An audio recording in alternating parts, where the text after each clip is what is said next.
અહીંયા તમે દર્શન કરી શકો છો. આ રહી છે હનુમાન દાદા. અહીંયાથી આપણે દર્શન કરીશું. આપણે આમના દર્શન કરીશું. હા, એને દર્શન કરીશું આપણે. આ બધી વસ્તીની ગીચતા જોઈ શકો છો તમે. આપણા આ એક હનુમાન ચાલીસા છે અહીંયા લગાવલ. ચલો આપણે આ છે અહીંયા પ્રસાદ નાખવો હોય તો આ છે તેમના નાળેરાનો ઢગલો.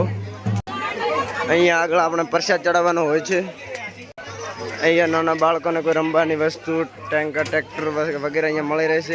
આપણે નાળેરાનો ઢગલો પડે છે તેનું આપણે પરિભ્રમણ કરીશું. કોરેમોરે ફરીશું. આપણે જોઈ શકો છો તમે. આ નાળેર અહીંયા કેટલા નીચે પડ્યા છે. અહીંયા કેટલો ઊંચો ટેબો છે. અલગ અલગ ભાતની ચબીઓ મળી રહેશે તમને.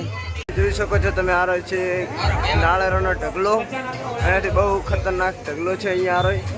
આપણે નાસ્તો કરવા બેઠી ગયા છે. ગોટા છીએ અહીંયા. નાસ્તામાં આપણે નાસ્તો છે એવા આપણા ભાઈઓ વિજયભાઈ, આપણા સાહિલ કાકા, સાગર કાકા અહીંયા બેઠા છે બધા.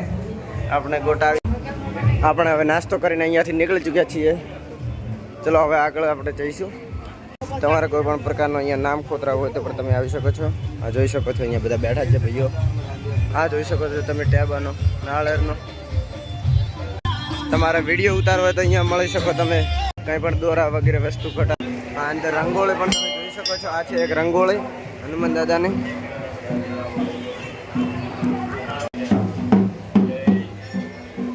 આપણે અહીંયાથી પ્રસાદી લીધી હતી. હવે આપણે કેળાથી નીકળી ચૂક્યા છીએ. આ જોઈ શકો છો તમે. હવે અહીંયાથી અમે જઈ રહ્યા છીએ. હવે આપણે લાખણી તરફ પ્રયાણ કરવાનું છે આગળ. હવે ચલો હવે આપણે સાધને મળીશું. કોઈ ગાડી મળી જાય તો આપણે બેસી જઈશું. તેમ ચલો ગાઈઝ અમે કેળાથી નીકળી ગયા છીએ. ગાડી બેસી ગયા છીએ. ચલો હવે જઈશું આપણે. બાય. બસ આપણે કેળાથી હનુમાન દાદાના દર્શન કરીને નીકળી ચૂક્યા છીએ. હવે ગાડીને બેસી ગયા છીએ. જય ગુગા જય વડાવાળ જય વાળીનાથ જય બજરંગ બલી. આપણો બ્લોગ નંબર 3 છે. લાઈક સબસ્ક્રાઈબ અને ફોલો કરવાનું ભૂલતા નહીં.